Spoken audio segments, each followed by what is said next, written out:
اور یہ تو صراحتاً شرک ہے،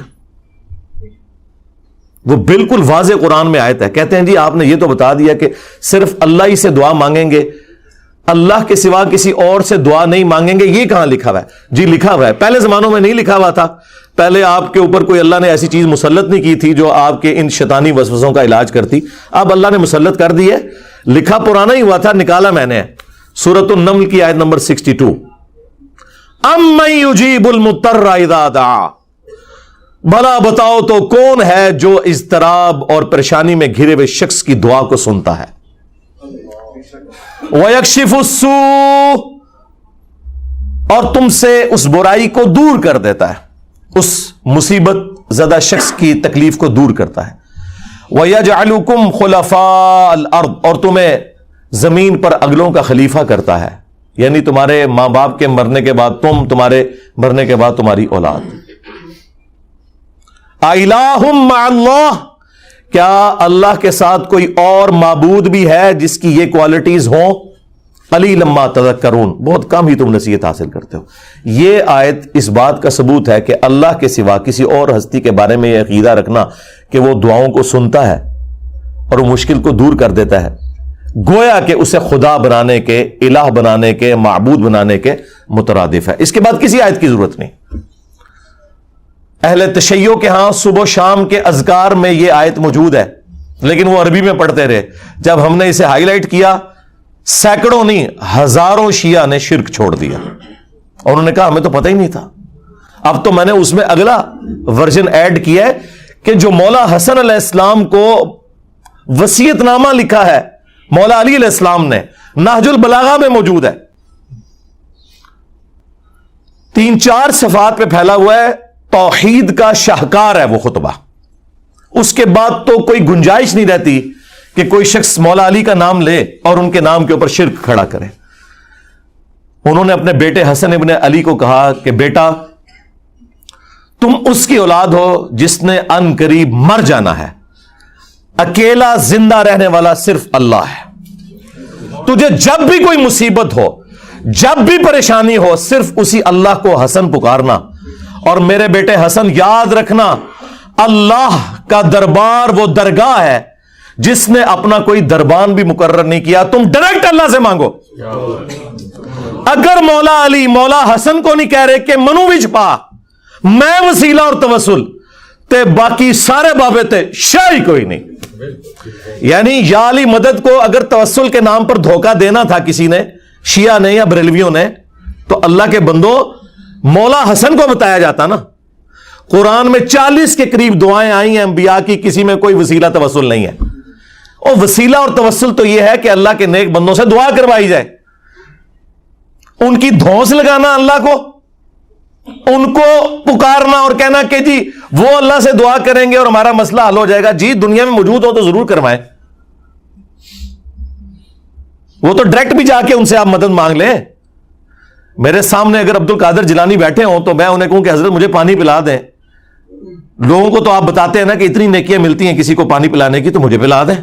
کوئی برا منانے والی بات نہیں ہے کسی بریلوی کو، تو ٹھیک ہے.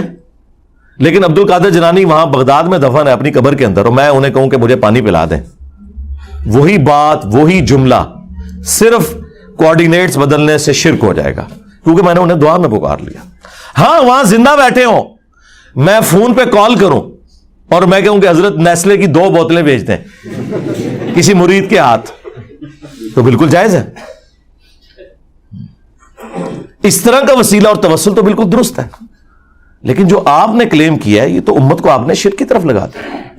اچھا، یہ مولا علی علیہ السلام نے جو فرمایا اپنے بیٹے حسن سے، یہ بالکل قرآن کے مطابق ہے، کیونکہ اللہ تعالیٰ نے سورۃ البقرہ میں ارشاد فرمایا وَإِذَا سَأَلَكَ عِبَادِي عَنِّي فَإِنِّي قَرِيبٌ أُجِيبُ الدَّعْوَةَ الدَّاعِي إِذَا دَعَانِ. اے میرے محبوب صلی اللہ علیہ وآلہ وسلم، جب بھی میرے بندے آپ سے میرے بارے میں پوچھیں، آپ ان سے فرمائے میں تمہارے بالکل قریب ہوں، ہر پکارنے والے کی پکار کو سنتا ہوں جب وہ مجھے پکارے. لیکن شرط ہے فَلْيَسْتَجِيبُوا لِي وَلْيُؤْمِنُوا بِي لَعَلَّهُمْ يَرْشُدُونَ. انہیں بھی چاہیے یہ میرا حکم مانے اور مجھ پر ایمان لائیں جیسا کہ ایمان لانے کا حق ہے، تو پھر یہ بھی کامیاب ہو جائیں گے. تو یہ قرآن حکیم میں اللہ تعالیٰ نے واضح فرما دیا، جب نبی علیہ السلام کی مبارک زبان سے کہلوایا گیا تو ہونا تو چاہیے تھا کہ اس وقت کہا جاتا کہ اے نبی آپ فرما دیں کہ میرے وسیلے بیچ میں ڈالو، نہیں فرمایا، بلکہ کہا کہ جب میرے بندے آپ سے میرے بارے میں پوچھیں تو فرماؤ میں تمہارے بالکل قریب ہوں، ہر پکارنے والے کی پکار کو سنتا ہوں، لیکن وہ حکم ماننا ہے۔ وہ تو آپ یاد رکھیے، مسند احمد میں حدیث ہے کہ نبی علیہ السلام نے فرمایا کہ مؤمن کی جو دعا ہے، کسی مسلمان کی دعا، وہ کبھی بھی رائے گاہ نہیں جاتی، یا جو مانگا وہ مل جائے گا، یا اس کے بدلے کوئی اور بہتر نعم البدل، یا پھر قیامت کے دن وہ سٹور کر دی جائے گی دعا۔ اور ایک اور حدیث ہے جامع ترمذی میں کہ جو شخص یہ چاہتا ہے کہ مشکل اور پریشانی میں اس کی دعا قبول ہو تو اسے چاہیے کہ وہ ان دنوں میں جبکہ اس کے لیے آسانی ہو اللہ کی طرف سے، خوشحال دنوں میں بھی اللہ سے دعا مانگا کرے۔ اور دعا کا پروٹوکول وہ بھی ترمذی میں آیا کہ آپ نے اللہ کی حمد اور درود شریف کے ذریعے متوجہ ہونا ہے، پھر اللہ تعالیٰ دعا قبول کرے گا۔ اور دعا کرنا، اللہ تعالیٰ سے مانگنا، یہ اللہ تعالیٰ کا حکم ہے، یہ آپشنل چیز نہیں ہے۔ اللہ تعالیٰ اس سے ناراض ہوتا ہے جو اللہ تعالیٰ سے دعا نہ کرے۔ ادعونی استجب لکم، اے میرے بندو مجھ سے مانگو میں عطا کروں گا۔ سورۃ المؤمن کی آیت نمبر 60 ہے۔ ان الذین یستکبرون عن عبادتی، بے شک جو لوگ مجھ سے دعا کرنے میں، عبادت کرنے میں، اور یہاں عبادت سے مراد دعا، تکبر کریں گے، میں انہیں ذلیل و خوار کر کے جہنم میں داخل کروں گا۔